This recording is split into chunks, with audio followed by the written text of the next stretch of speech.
Assalamualaikum. Welcome to my channel the real stories.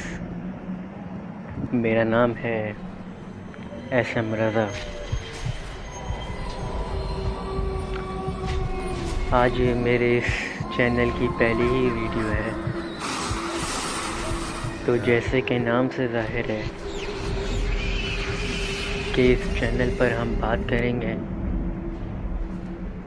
उन real stories की, उन real incidents की जो लोगों के साथ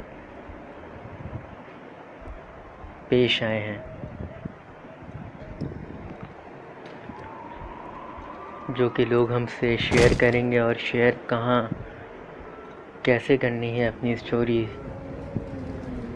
वो तो मैं आपको वीडियो के आखिर में बता दूँगा।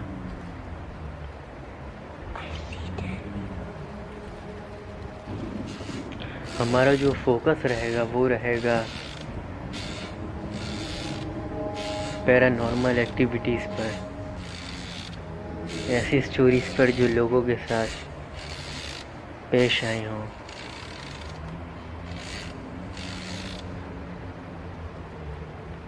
क्योंकि कितनी ही ऐसी जगहें होती हैं जो कि हॉन्टेड होती हैं और हमें पता नहीं होती। पता नहीं कितने लोग ऐसी चीज़ एक्सपीरियंस कर जाते हैं लेकिन बताते नहीं किसी को।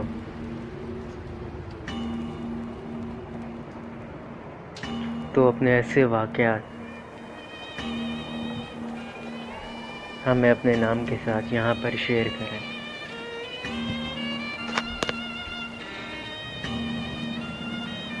शुरुआत मैं करता हूँ अपने ऊपर ही गुज़रे एक वाक़ये के साथ।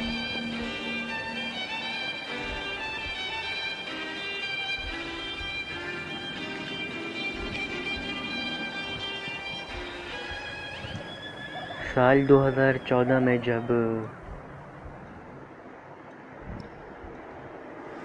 मैं और मेरी फैमिली अपना घर छोड़कर एक रेंट के घर में शिफ्ट हुए थे कुछ पर्सनल वजूहात की बिना पर, तो ये वाक़या उसी घर का है। वो घर था तो बहुत अच्छा बना हुआ, लेकिन कुछ था उस घर में जो अजीब व गरीब था। उस घर में जब हम रहा करते थे तो एक अनजाना सा डर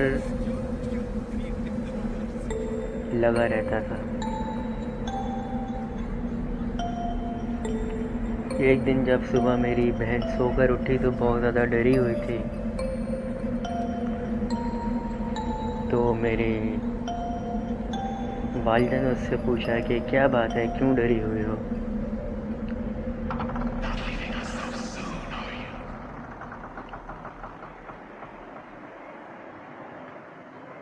तो उसने जवाब दिया कि मैंने रात में एक ख्वाब देखा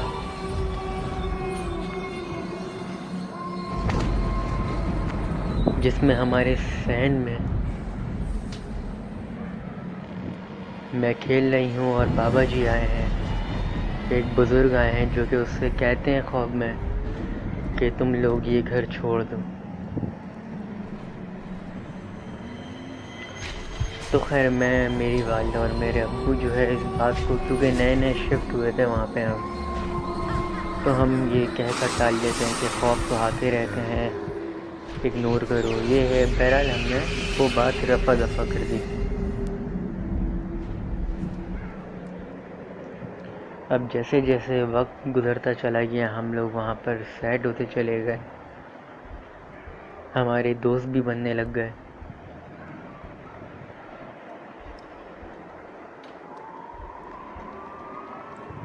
मेरे वालिद साहब एक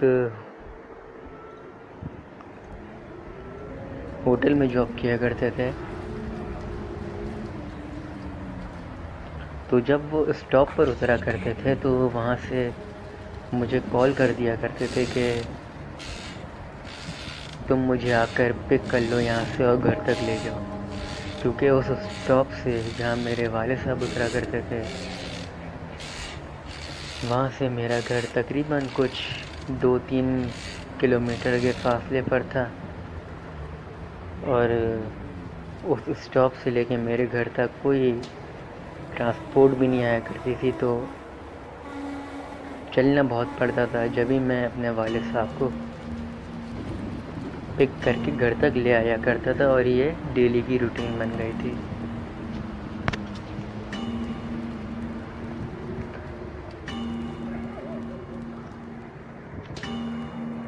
फिर एक दिन ऐसा हुआ कि मैं एज़ यूजुअल हमेशा की तरह अपने वालिद साहब की कॉल का इंतज़ार कर रहा था कि देखा वालिद साहब खुद ही घर आ गए।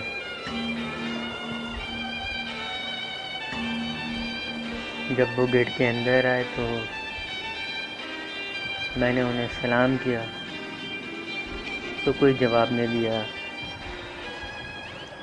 थोड़ा सा आगे जाकर वो अपने रूम में गए जहाँ मेरी बहन ड्रामा देख रही थी, टीवी देख रही थी। तो मेरी बहन ने उनको सलाम किया और बोला कि अब्बू ज़रा यहाँ से साइड में हो जाए, मैं ड्रामा देख रही हूँ।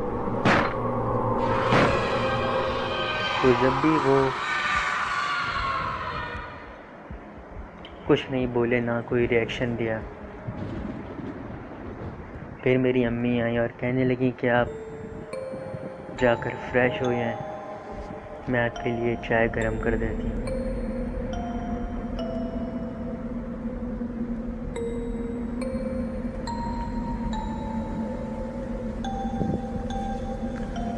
वालिद साहब का मेरे इस तरह आना,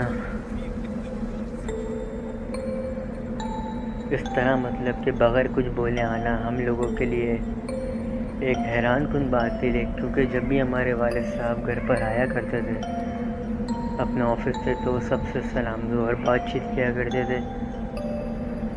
लेकिन इस दफ़ा उन्होंने किसी से कोई बात नहीं की। अब हम तीनों आपस में यही बात कर रहे थे, मैं, मेरी बहन और मेरी वालिदा, कि शायद काम का प्रेशर है, अब्बू का मूड ठीक नहीं है, थोड़ी देर बाद बात करते हैं। तो इतने में हम आपस में बात ही कर रहे थे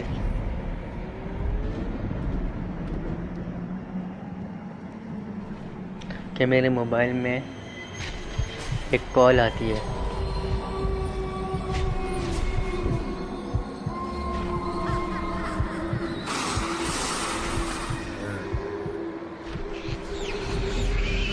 तो जब मैं अपना मोबाइल देखता हूँ तो वो कॉल मेरे वालिद साहब के नंबर से आ रही होती है। तो मैं अम्मी से कहता हूँ, अम्मी अब्बू का ऐसा क्या काम है जो वो वॉशरूम से मुझे कॉल कर रहे हैं, ऐसा तो कभी हुआ नहीं। तो मेरी अम्मी कहती हैं कि कॉल उठा लो, क्या पता कुछ मसला हो गया अंदर।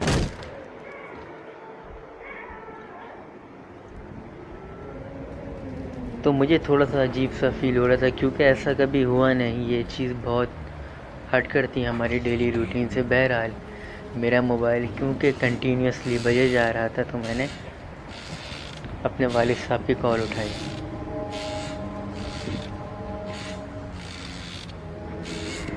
तो मेरे वालिद साहब की जब मैंने कॉल उठाई तो वो कहते हैं कि मैं स्टॉप पर उतर गया हूँ बेटा, मुझे यहाँ से आकर पिक कर लो।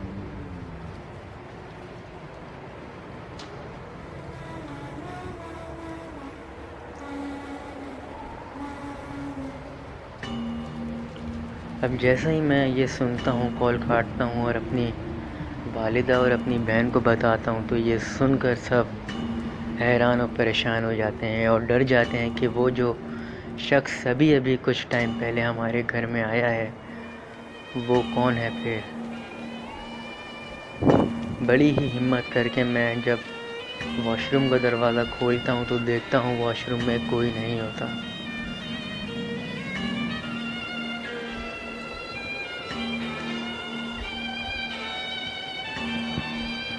बहरहाल मैं अपने वालिद साहब को लेकर आता हूँ। जब वो घर आते हैं तो मैं ये सारी कहानी उनको बताता हूँ। तो मेरे वालिद साहब बताते हैं कि जब तुम लोग नानी के यहाँ गए हुए थे तो मेरे साथ भी ऐसा ही एक वाक़या पेश आ चुका है इसी घर में, जो कि मुझे मेरी बहन की शक्ल में दिखा था। लेकिन मैंने किसी को बताया नहीं कि सब डर जाएंगे। लेकिन ऐसा है इस घर में, कुछ तो है।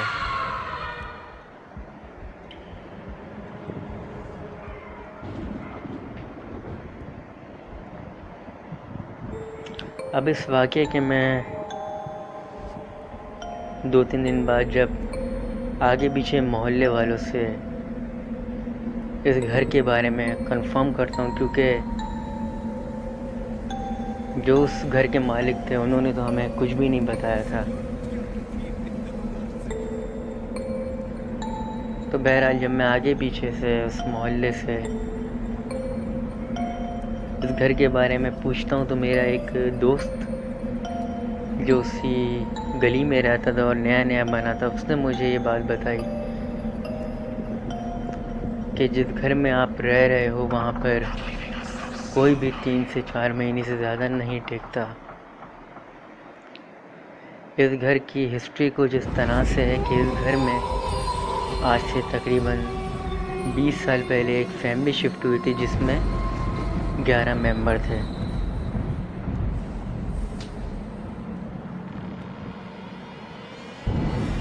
और उन 11 मेंबरों में से उनके 9 मेंबर्स की पुरस्कार तौर पर मौत वाक़या हो गई थी। उसके बाद उन लोगों ने ये घर अपनी घर की वैल्यू से बहुत ही ज़्यादा कम कीमत पे बेचकर यहाँ से चले गए थे और फिर ये घर इन लोगों ने लिया। और जिस पोर्शन में तुम रह रहे हो उस पोर्शन में कोई भी 3 से 4 महीने से ज़्यादा नहीं टिक सकता। मैं तुम्हें ये बात पहले बता था लेकिन तुम मेरा यकीन नहीं करते शायद, तो मैंने कहा कि कुछ ना कुछ तो उसके साथ ऐसा वाक़या होगा तो ये मुझे ख़ुद बताएगा। फिर जब मैंने ये बात सुनी तो घर वालों को बताया और जल्द से जल्द हमने वो घर छोड़ दिया।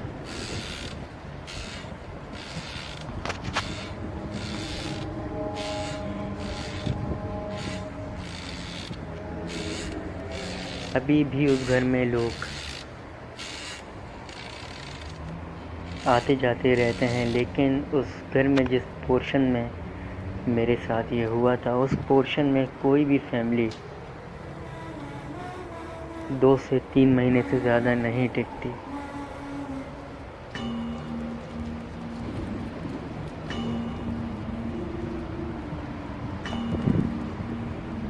तो ये था मेरे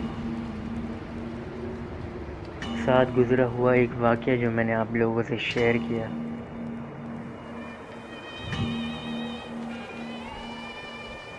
अगर आप भी अपनी कोई भी स्टोरी मुझसे शेयर करना चाहते हैं, हमारे सुनने वालों से शेयर करना चाहते हैं तो मुझे ईमेल कीजिएगा। मेरा ईमेल एड्रेस है razasm449@gmail.com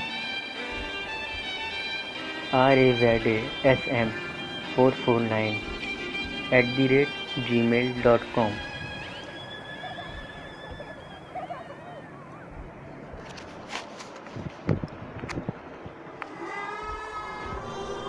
ज़रूरी नहीं कि आप कोई पैरानॉर्मल स्टोरी ही अपने साथ शेयर करें, लेकिन जो हमारा फोकस होगा वो होगा इन पैरानॉर्मल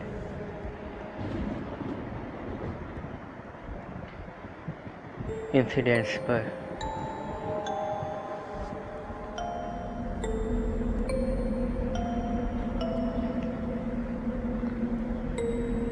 और जिस जगह आपके साथ वो वाक़या पेश आया हो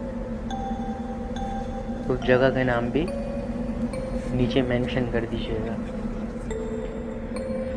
तो मुलाकात होती है किसी अगले वाक़े के साथ, किसी अगली स्टोरी के साथ। जब तक के लिए अल्लाह हाफ़िज़।